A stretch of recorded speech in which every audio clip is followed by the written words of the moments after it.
بسم الله الرحمن الرحيم. صوت القاهرة. Di Madinah itu ketika ini kita ngomong sedikit masalah Madinah ya. Ketika kita pertama kali sampai di Madinah, kita nggak punya duit, kita langsung dikasih duit 300 real. Itu sulfah namanya, dikasih pinjaman 300 real. Setelah itu kita langsung dikasih bon makan 3 bulan. Nah, mungkin nunggu berapa 2 minggu 3 minggu langsung turun badal tajhis. Badal tajhis itu duit kita ganti kita pengurusan di waktu di Indonesia, paspor segala macam, berkas segala macam, dikasih duit 1.800. Turun badal kutub di kitab 840 real. Itu baru dari kampus treatmentnya. Baru dari senioritas, yang mana kan kita kan mikirnya kalau senior tuh biasanya ya itu di Indonesia senior galak, senior pelonco, bully segala macam. Tapi enggak, kita datang langsung disambut senior kita langsung ngasih wijangan sampai kesakan. Senior kita langsung besoknya langsung jalan-jalan kota Madinah. Langsung membantu kita pengurusan masuk ke di jalan-jalan kota Madinah, bantu pengurusan kita masuk mukabalah. Tiap fakultas ada mukabalahnya. Ada masuk kuliah lugo, ada masuk kuliah. Para senior bahkan mereka rela bolos, kan kita kan bolos kuliah itu agak sesuatu yang berat untuk kita kawan-kawan di Madinah kan, karena kita punya persentase kehadiran. Jadi mereka gantian gitu, saya bolos deh, kita ngalahin deh bolos, ngambil jatah bolos deh buat bantuin adik-adik kita nih, bantuin mukabalah, bantuin ngurus berkasnya. Itu senior semua yang ngurusin. Terus mereka nyari duit, nyari donatur atau mereka patungan sendiri untuk nyediain kita umroh gratis. Terus mereka nyari kita istirahat untuk kita santai-santai, kenalan segala macam, main bola, segala berenang segala macam. Nah, itu yang terjadi di Madinah gitu. Itu yang terjadi di Madinah, sehingga ketika jadi mahasiswa yang lama, mereka merasa dulu kita dibantu nih sama senior nih. Dulu kita dibantu sama senior nih, dulu senior kita ramah nih sama kita, dulu senior kita bikin kita nyaman gitu, bikin kita mudah. Nah, kita juga ada mahasiswa baru, kita semangat buat bantu yang anak baru kita gitu. Itu yang terjadi di Madinah gitu. Dan itu tradisi yang turun gitu. Kenapa hal-hal seperti itu tuh nggak bisa dipraktekkan di pendidikan kita di Indonesia gitu? Apakah karena jadi mungkin ya, bukan apakah lagi? Karena memang kalau kita mengerti Islam dengan baik, mengerti ilmu dengan baik, ya itu berdampak dengan apa-apa yang diaplikasikan di kehidupan kita sehari-hari gitu. Karena kan mungkin senior-senior kita, mereka udah ngerti, seharusnya kita seperti ini bersikap, kita nggak boleh berkata kasar, kita nggak boleh berbuat yang kasar gitu. Akhirnya itu yang berdampak dan kita di Indonesia itu harus seperti itu harusnya gitu. Itu harusnya kembali lagi sih kekurangannya kita terhadap agama itu dampaknya ke hal-hal yang seperti itu. Iya. Ya, intinya kalau di Madinah berarti istilahnya senior tuh di masa dimana gerbang kedatangan kita itu, dimana di waktu kita datang gitu hadir ke kampus di awal-awal itu pasti intinya mengayomi dan membimbing sampai kita cukup bisa adaptasi sama tempat baru kan ya. Sampai bisa adaptasi. Bahkan mereka sampai kita masih lama pun mereka masih mengayomi. Iya. Di banyak hal mereka masih care terhadap mahasiswa baru. Iya, tapi di sisi lain ada jiwa karena sama-sama merantau, sama-sama dari daerah yang sama, itu juga ada jiwa seperti itu juga sih, saling mengayominya. Sama-sama Indonesia gitu. Iya, karena itu juga terjadi di banyak negara. Maksudnya di Mesir juga sama, di Mesir juga.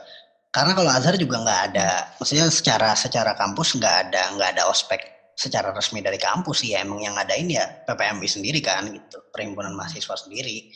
Dan emang acara ospeknya ya dalam rangka emang pengenalan kampus, terus istilahnya ngasih arahan-arahan gimana biar sukses di kampus, kemudian bisa fakultas ngebantu untuk milih-milih fakultas gitu, bimbingan, kemudian jalan-jalan keliling Kairo gitu, istilahnya hal-hal yang menyenangkan lah. Terus membuat terus ya namanya ini ya, kalau misalnya ke Mesir nih banyak orang yang mendarat dan shock gitu kan.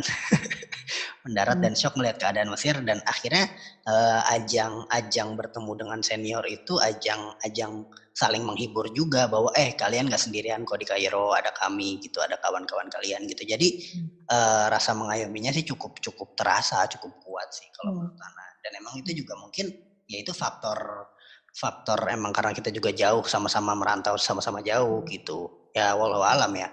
Nah, ya emang ini sangat disayangkan sih, kayak kok bisa beda prakteknya sama beberapa kawan-kawan kita yang ngampus di Indonesia gitu, yang emang istilahnya pola penyambutan terhadap si anggota baru, mahasiswa baru atau siswa baru tuh selalu dengan cara kayak gitu. Yang udah kayak turun temurun dan diyakini kalau itu tuh sah-sah aja gitu kan. Jadi jiwanya tuh gini, saat kalau Ana lihat, jiwanya tuh bukan jiwa pengen mengayomi, tapi jiwanya tuh natar gitu. Gimana caranya ditatar nih si anak baru nih, ditatar gitu kan, di kayak ya ditempa gitu. Ya walaupun dengan alasan-alasan yang kadang orang-orang ini juga, maksudnya kayak alasannya itu untuk kedisiplinan lah, terus kayak dikasih kayak dipaksa untuk makan hal-hal yang gak enak atau apa, itu juga kayak ada apa ya, kayak alasan-alasannya untuk ini pengorbanan lah, apalah, disuruh melakukan hal-hal yang aneh, itu adalah bentuk pengorbanan, tanda keseriusan kita pengen bersekolah di situ. Ya padahal ya gimana ya. Ya tapi kalau Anda sih lihatnya itu kayak ajang kesempatan bagi orang lama itu ingin dihormati. Kan manusia secara apa sih istilahnya, human nature itu apa ya? Tabiatnya manusia itu kan pengen merasa dilebihkan, merasa ditinggikan, merasa dia itu dihormati. Kadang ada rasa haus kehormatan itu, haus dihargai, haus dimuliakan. Itu ajang senioritas itu, ajang mereka itu kesempatan mereka untuk dihormati para orang yang baru datang gitu. Kapan lagi mereka dihormati kan? Ya dengan cara seperti itu mereka dihormati, dituruti maunya apa. Nah jadi ini seolah pelegalan agar mereka itu dihargai gitu. Kalau Ana sih sebenarnya dan pada akhirnya penghormatan itu nggak akan pernah didapat maksudnya istilahnya mencari respect ya. Respect itu nggak akan pernah didapat dengan cara kayak gitu. Itu cuma kayak untuk memenuhi kepuasan, kayak sebetulnya apa ya, memenuhi kepuasan ketika orang itu nggak merasa pede dengan dirinya, terus dia nyari pelampiasan dari tekanan yang ada, yaitu nyari pelampiasan untuk kayak terlihat sangar gitu, terlihat keren, terlihat lebih dari yang lain. Jadi kayak ada beberapa orang yang emang jiwanya tuh pengen superior dengan dia harus merendahkan orang lain. Iya. Dia tuh merasa lebih tuh ketika dia bisa merendahkan orang lain atau bisa menindas orang lain. Itu poin. Jadi ya itu dan sebenarnya ntar itu cuma kembali ke perasaan dia aja. Dihormati, padahal enggak. Pada akhirnya juga dia cuma kayak seolah-olah dituruti di depan. Pada akhirnya dia akan jadi bahan gibah. Orang-orang yang, nah ini juga jadi pelajaran, maksudnya orang-orang yang ketika kita di dalam posisi apapun ya, kalau ini misalnya bicara kehidupan yang lebih luas, kita ada di posisi di atas, kemudian kita mengatur orang dan kita jadi orang yang kayak gitu tuh, yang kayak nyari-nyari gila hormat, kemudian kita jadi orang yang selalu menekan untuk mendapatkan respect, selalu jadi galak untuk mendapatkan respect, Anda itu tidak akan dihormati pada akhirnya. Anda hanya jadi bahan gibah. Beneran, jadi bahan gibah doang. Mereka itu cuma nurut ketika mereka bisa gitu. Ketika mereka udah nggak di posisi itu lagi, nggak bakal mereka nurut. Iya. Senior misalnya, ketika mereka udah jadi senior nggak bakal lagi kok. Iya makanya sih.